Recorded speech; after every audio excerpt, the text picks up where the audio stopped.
Hal Jordan and the Green Lantern Corps Rebirth issue 1 uh, by Robert Venditti and Ethan Van Sciver on the art. Hmm. This, I went into this with a fairly bad attitude. I was expecting to hate it and be like, think this was a chore to read, based purely on the fact that I tried the first two of Venditti's Green Lantern stuff back when he first took over after John's. Oh, you only read two. Yeah, I only read two. Yeah, I gave up Oh, I pretty read quickly. that thing for like a year. Again, this goes back to me talking about how I read bad stuff for a while because I guess I hate myself. But oh yeah, you gave up after two. Oh, actually, hold Holy on, crap! hold on. I'm moving on too quickly. I'm feeling Ginger Speed Force is Uh communicating. Yes, yes. It's upset that I didn't mention his Nightwing thoughts before we moved on. oh. Oh, yeah. Connor was just saying that he loved Nightwing and he liked that it wrapped up all the Grayson stuff. All the voices were great, and Dick and Damien together were especially good. There So he you had go. nothing new to add, really, is No, what we're saying. But all the ground that we covered. yeah, but yeah, back to Hal Jordan here. But Hal Jordan, yeah. Um, I went on this negatively too because I'm not a fan of Ed Eddie. I'm sure he's a nice guy. I don't have the what's the word I'm looking for? The venom for him like I do. He who must not be named. Oh no, Uh, he's not. He's not like I him. just He's not like, yeah, oh, this is like terrible and everything. Like, it's not like that. It's just no. really kind I of. just don't like his takes on some of my favorite heroes. And coming off of John's run, I'm still really high on Green Lantern. And John's had got me to actually love Hal Jordan as a character. Um, and then Flash was another character that's one of my favorites. And Venditti took Flash and Green Lantern and to me made him unreadable because I felt like he was.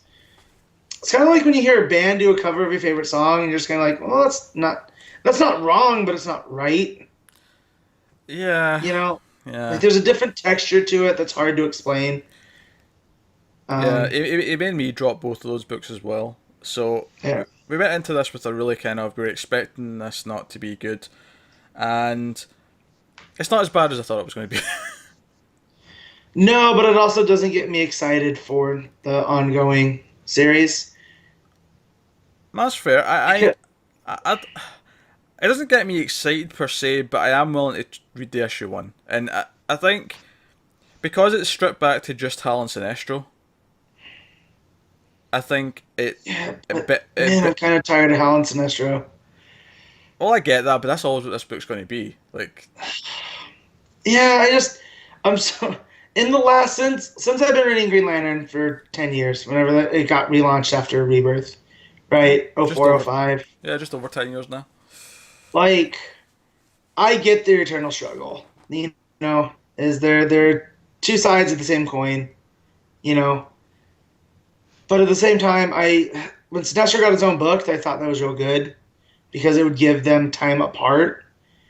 And like I don't get here, and I don't know if that's part of the mystery why Sinestro looks so aged Uh, I would, yeah, I imagine that that may have something to do with whatever was happening, just before. in his own book. Yeah, and then this was just basically a recap of Venditti's run to now. You know, because he touches on all the different Lantern stuff. Yeah, yeah, he goes through everything. He sort of establishes where everything in the Green Lantern world is right now. And Yeah, the main part is like Hal like forging his new ring, which is a good scene. Like I like that scene. Um, yeah, some nice moments in there. Um, yeah, I mean, don't get me wrong. I do think this is the weakest Rebirth book I've read so far. yes, Um, yeah, but it also wasn't the chore to get through that I thought it was going to be. Because back when I read his like first two issues of Green Lantern, like I yeah, felt like each page, like I was like, oh my god, like is this not near the end yet? Whereas with this, I got through. It was easy enough to read. It breezed through it. Hal's voice yeah, seems to be right, which I don't think it necessarily was when he started writing Green Lantern. yeah. Like I understand like '70s Hal Jordan was like the man in the space cop and the hard traveling heroes, but this Hal that's been brought back since he was the Spectre is kind of like he's not the man, but he like you put him in the position of leadership, and he reluctantly takes it. You know. Yeah. So and I like that Venditti's doing that with him. And when he got to the oath part, I kind of did get like a fist pump moment Yeah, I mean, because that was a cool scene. yeah, the oath is always the oath, and the you have the ability to overcome great fear. Welcome to the Green Lantern Corps. Those Yeah, moments are always fun in Green Lantern. They always have been.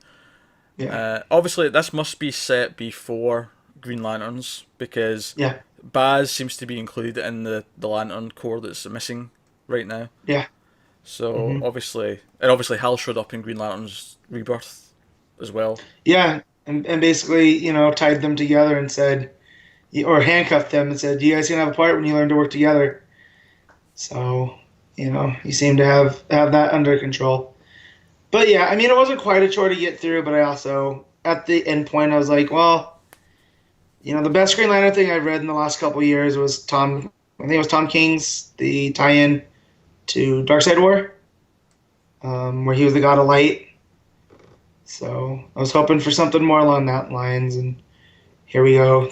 Still the yellow versus the green. Although they did tease the blue and Ganthet and Sade, and I forgot about them being the Guardians of the Blue. So, you know, Yeah, I'm wanting to read issue one.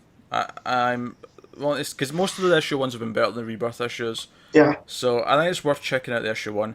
Admittedly, like if it doesn't get much better, like this is the sort of thing where when we get to 10, 12 books a week, where this is probably going to be the first ones on the old chopping block. yep, But we'll see. Also, it is worth mentioning the art is very good because it's Van Sciver and he's always been yeah. very dependable. His, yeah, I love his Hal Jordan, the way that he plays with the shadows and whatnot with the green, and he's fantastic. In fact, this wall right here has a Van Sciver Rebirth poster. So, Cool. it's the one really non Superman thing on that wall. So, Yeah. So that's Hal Jordan, the Green Lantern Corps Rebirth issue one. That's a long ass title to add the Rebirth in at the end. yes. That'll take us on to the third new book this week, and But that wait, was oh I just oh got a thing from the Ginger Force. quite right. Yeah. Jeez. Okay, I'm sensing it. Connor, what is he thinking here? He's saying, "Oh, it wasn't that bad." He's got that capitalized, right? Oh man. But it doesn't. And I think he's made a typo or his phone's autocorrect something. Or maybe he just can't spell. I mean, knowing Connor, that's probably a fair. He is a music student, Yeah. not an English. So Because this is what it says. I'm going to read it word for word, and you can tell me what you think this says. Right, it wasn't that bad, but it doesn't far too much time reminding me of. But it doesn't far too much time reminding me of all the utter bollocks Venditti put Hal through in the last few years, and I didn't enjoy it because of that, even though Hal was quite decent in this individually. So, maybe he was saying it didn't. I don't know. I'm not an I English think he guy. was saying it spent too much time reminding us Yeah. of his run. So it sounds like he's on a similar wavelength to us, maybe the harshest of the three, though, from the way he's phrased that. Yeah. Yeah. So that's where the ginger one's coming in.